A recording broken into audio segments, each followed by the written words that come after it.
अब की बार 400 पार। साल 2024 के लोकसभा चुनाव में बीजेपी ने यही नारा दिया। अब इस नारे को अगर सच में तब्दील करना है तो जरूरत होगी समर्थन की। समर्थन देश के वोटर यानी देश की जनता की और साथ ही साथ देश के क्षेत्रीय कद्दावर पार्टियों की भी।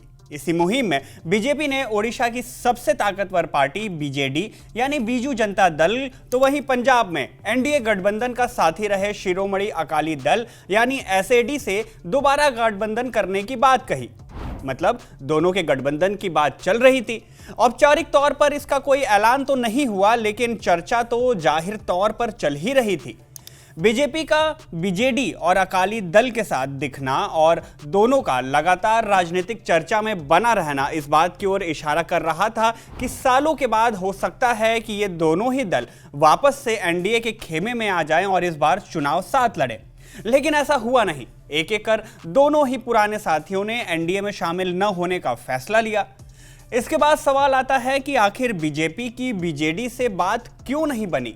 इसके अलावा साल 1996 से एनडीए के सबसे पुराने दलों में से एक रहे शिरोमणि अकाली दल से भी बीजेपी की बात क्यों नहीं बन पाई।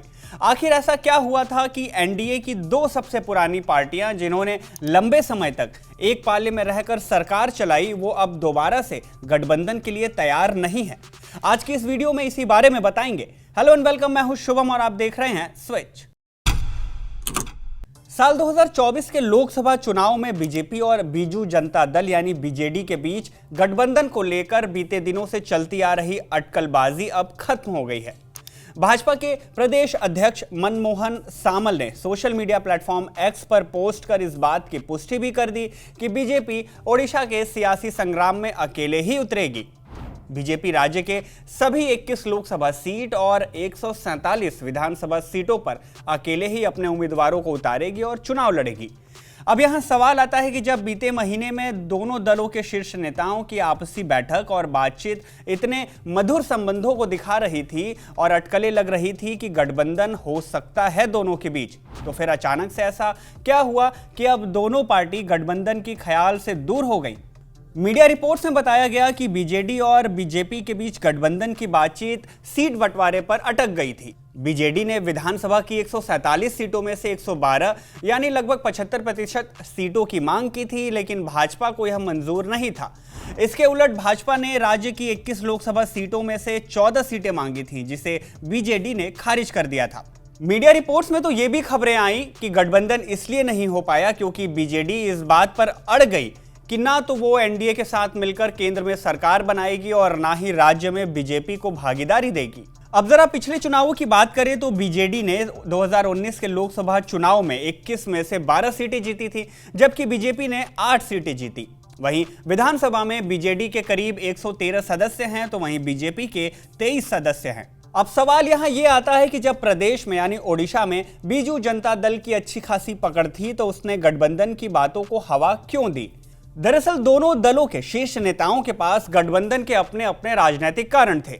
बीजेपी इसलिए गठबंधन चाहती थी कि बीजेडी के साथ आ जाने से पार्टी को अपने अब की बार 400 पार वाले लक्ष्य को प्राप्त करना आसान हो जाएगा।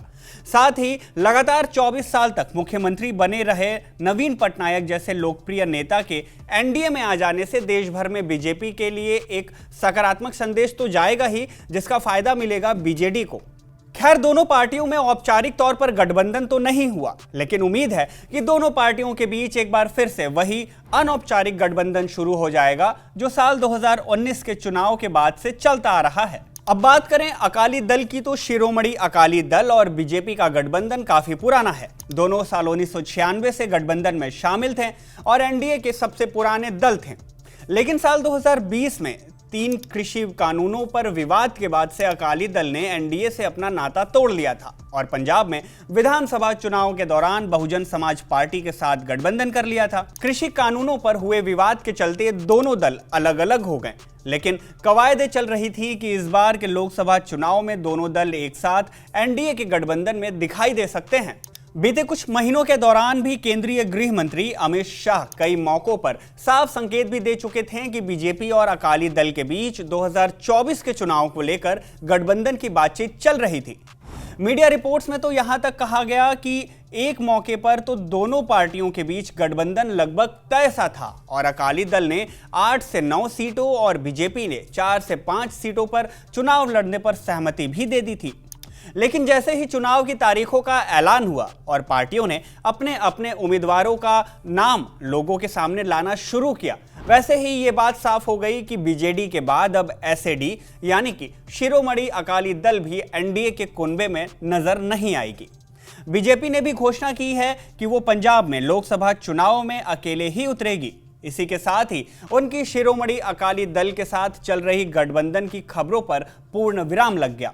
अंग्रेजी अखबार इकोनॉमिक टाइम्स की एक रिपोर्ट के मुताबिक बीजेपी और अकाली दल के बीच सिख कैदी जो पंजाब में अलगाववाद के दौरान शामिल थे, उनकी रिहाई को लेकर बातचीत विफल रही। इसके अलावा एमएसपी की मांग को लेकर दोबारा से हुए किसान प्रदर्शन को लेकर जो कुछ भी विवाद हुआ, उस कारण भी गठबंधन की बात आगे तक नहीं बढ़ सकी और यही कारण रहा कि शिरोमणि अकाली दल बातचीत के दौरान भी गठबंधन से दूर रही।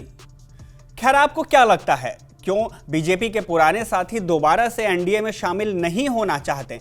और क्या गठबंधन के पुराने दल अगर बीजेपी का साथ नहीं देते हैं तो क्या एनडीए अब की बार 400 पार वाले नारे को सफल कर पाएगी? क्या बीजेपी और एनडीए का ये सपना पूरा हो पाएगा? अपनी राय हमें कमेंट बॉक्स में जरूर बताएं और हाँ, वीडियो को लाइक शेयर करें और स्विच को सब्सक्राइब कर लें।